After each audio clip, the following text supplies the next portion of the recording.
বৃষ্টির দিনে এরকম মাখো মাখো আলুর কোপ্তা কারি কিন্তু দারুণ লাগবে। আলুটাকে মিক্সিতে খুব ভালো করে পেস্ট করে নিতে হবে, সঙ্গে টমেটো, আদা রসুনের পেস্ট, এর সাথে পেঁয়াজ কুচি, কাঁচা লঙ্কা কুচি আর অল্প একটু বেসন। আলুর পেস্টের মধ্যে প্রথমে বেসন দিয়ে দেবো 3 থেকে 4 চামচের মতো, এরপরে হলুদ গুঁড়ো, লবণ আর দিয়ে দেবো ধনে গুঁড়ো, সঙ্গে 1 চামচের মতো দিয়ে দেবো গরম মশলা গুঁড়ো। খুব ভালোভাবে আলুটাকে আমরা এর সাথে মাখিয়ে নেব। একটা কড়াইতে সর্ষের তেল দেবো, তেলটা একটু বেশি লাগবে। খুব ভালো করে গরম হয়ে গেলে এইভাবে আলুর ডো তৈরি করে আমরা তেলের মধ্যে দিয়ে দেব।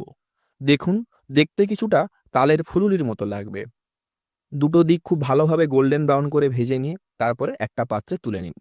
তেলটা একটু কমিয়ে নিয়ে তার মধ্যে অল্প একটু মৌরি দিয়ে এবারে আমরা পেঁয়াজ লঙ্কাটা দিয়ে দেবো। খুব ভালোভাবে যখন কষা হয়ে যাবে তখন আমরা টমেটোর পেস্টটা দিয়ে আবার অল্প একটু নুন, হলুদ গুঁড়ো, জিরে ধনে গুঁড়ো, কাশ্মীরি লঙ্কার গুঁড়ো আর একটু কাসুরি মেথি দিয়ে দেবো। খুব ভালো করে যখন মশলাটা কষা হয়ে যাবে এর মধ্যে আমরা মশলা ধোয়া জলটা পুরোটা অ্যাড করে দেবো।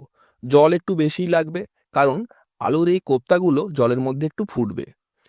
আলুর কোপ্তাগুলো দিয়ে এবারে কিন্তু আমাদেরকে 10 থেকে 15 মিনিট একদম লো ফ্লেমে খুব ভালো করে ফুটিয়ে নিতে হবে।